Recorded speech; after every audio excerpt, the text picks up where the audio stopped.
Madame, Messieurs, bienvenue à ce nouveau numéro de la Tribune du Parlement, votre magazine qui traite l'information parlementaire. Les titres. Réaménagement au sein du bureau de l'ALT, un processus annuel dicté par le règlement de l'institution. À l'issue du vote à bulletin secret, pas de grands changements. Confiance renouvelée à la majorité de l'équipe sortante. Le point dans un instant. La nouvelle année s'annonce, l'arbitrage budgétaire avec. Le processus d'examen de la loi de finances 2026 est en cours. Pour ce numéro, nous vous proposons de faire un tour dans les salles de commission pour cerner le processus et comprendre les enjeux. Voilà pour le sommaire. Bonsoir et merci de nous suivre.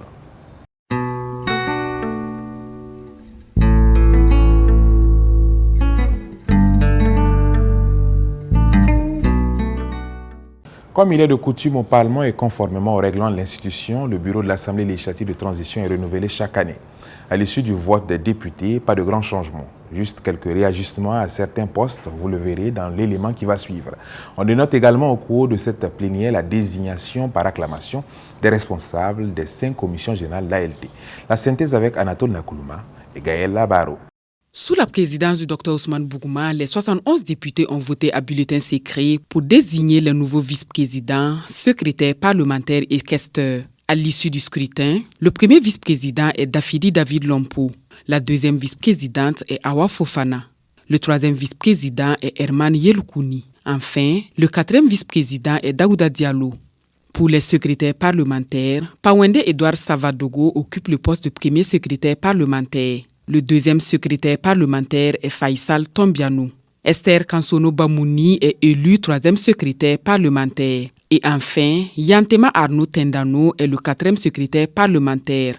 En ce qui concerne les questeurs, la première questeur est Anne-Marie Joseph Traoré Ilboudou. Le poste de deuxième questeur revient à Daga Nassouri.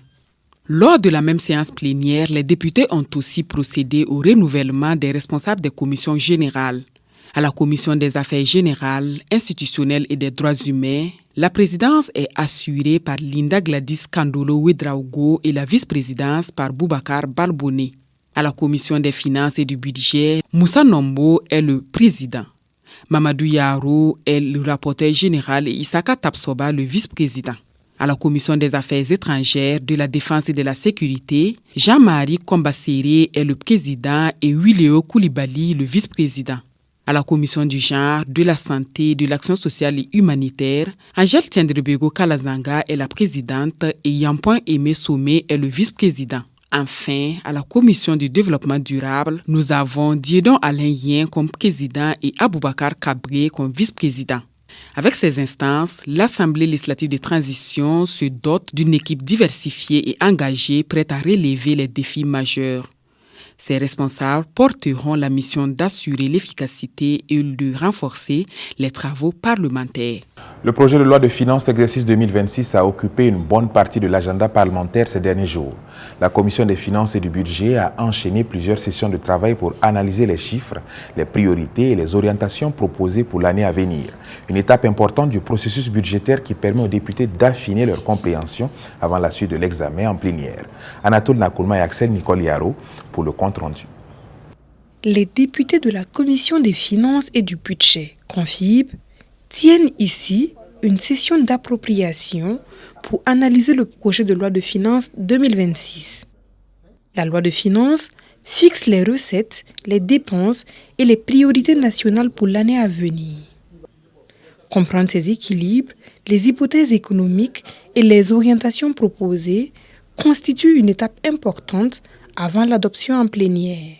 Il est important pour la commission des finances de bien comprendre ce projet de loi, de saisir l'ensemble de ses orientations et de comprendre l'ensemble des chiffres, des tableaux financiers qui portent ce projet de loi, afin, dans un premier moment, d'auditionner les membres du gouvernement et d'auditionner le porteur donc, du dossier qui est le ministère de l'économie et des finances au nom de l'ensemble du gouvernement, de dresser un rapport à l'attention de la plénière qui va, avant la fin de l'année, voter donc ce projet de loi. Les discussions ont aussi porté sur les grandes orientations du budget, les priorités du gouvernement, les nouvelles mesures fiscales, ainsi que les défis liés à l'exécution des investissements publics. Un travail qui leur permet d'aborder plus clairement la suite du processus budgétaire. Nous allons, de façon journalière, entendre au moins 3 membres du gouvernement sur leur projet de loi, leurs ambitions chiffrées pour l'année 2026, et donc les livrables attendus. Et nous allons également programmer, nous avons déjà un programme là-dessus, les différents présidents d'institutions qui sont reçus donc, au niveau de l'Assemblée pour être entendus sur leurs projets. Au cours de la session, les députés ont bénéficié de l'appui d'experts et d'administrateurs parlementaires de la commission.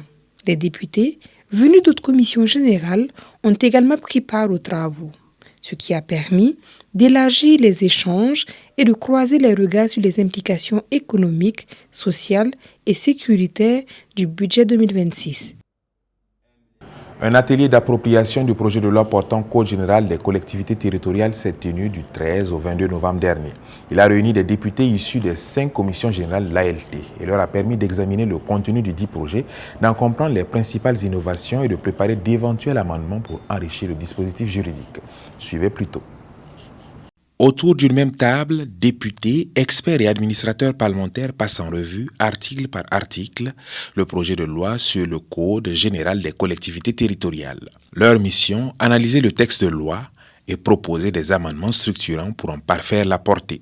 L'objectif, c'est vraiment de comprendre les motivations du projet de loi, de cerner le contenu des innovations qui sont inscrites dans le projet de loi, de pouvoir relever toutes les préoccupations qui sont suscitées par ce projet de loi-là et de les porter en discussion avec le gouvernement. Nous avons aussi des propositions d'amendement que nous avons faites, mais que nous allons aussi discuter avec le gouvernement et à l'issue, tout ce qui sera pertinent sera retenu.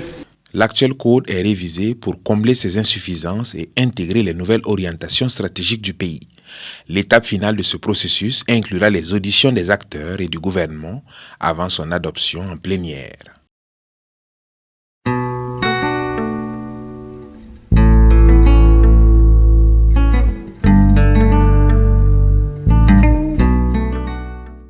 Dans la continuité de notre série consacrée à la découverte des commissions générales de l'Assemblée législative de transition, nous vous présentons aujourd'hui la Commission des affaires générales, institutionnelles et des droits humains, la KJDH.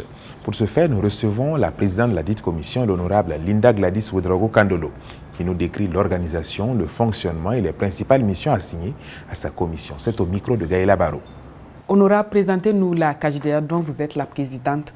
Quelles sont ses missions et ses attributions? Combien de membres la composent et comment est-elle organisée?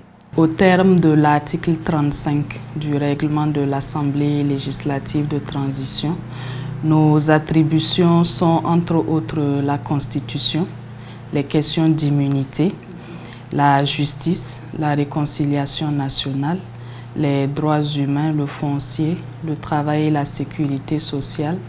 Nous avons aussi l'administration et l'organisation du territoire et les affaires coutumières et religieuses. Elle est composée de 20 députés, assistés d'un conseiller juridique, de 3 experts, de 3 administrateurs parlementaires, d'une secrétaire et d'un agent de liaison. Elle est organisée autour d'un bureau et d'un secrétariat. Le bureau est composé de la présidente, d'un vice-président et de 2 secrétaires. Et quel type de dossiers ou de questions sont le plus souvent soumis à l'examen de la commission?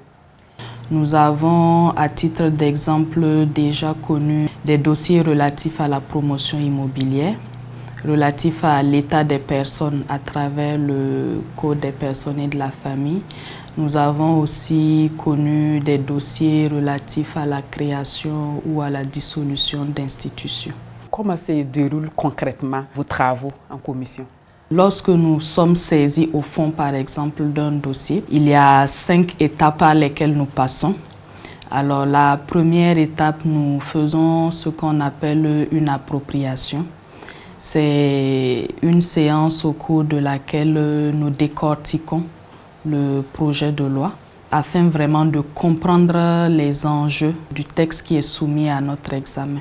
La deuxième phase, nous identifions et nous auditionnons des acteurs. Et pour ce qui est de la troisième phase, nous examinons les amendements que nous allons apporter au texte, de même que les questions que nous allons porter devant le gouvernement. Et en quatrième étape, nous auditionnons le gouvernement. C'est vraiment la phase au cours de laquelle nous discutons vraiment du projet de loi. Et à la dernière phase, nous faisons ce qu'on appelle l'adoption du rapport. C'est après tout ça maintenant que le texte est amené en plénière pour être adopté.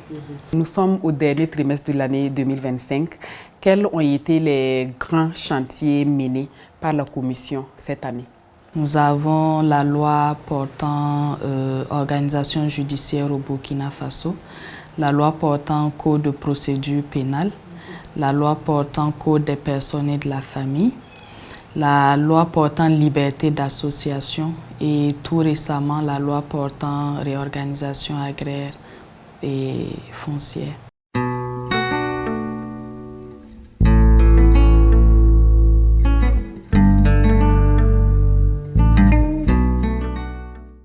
Le vocable cette semaine s'intéresse au fonctionnement de l'Assemblée législative de transition à travers les pouvoirs dévolus à son bureau et à son président, qui assure l'organisation des services du Parlement, qui ordonne le budget de l'ALT.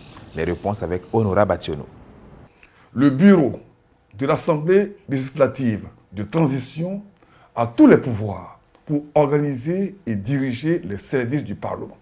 Le bureau représente l'Assemblée législative dans toutes les cérémonies publiques. Le bureau détermine par une résolution l'organisation et le fonctionnement des services du Parlement.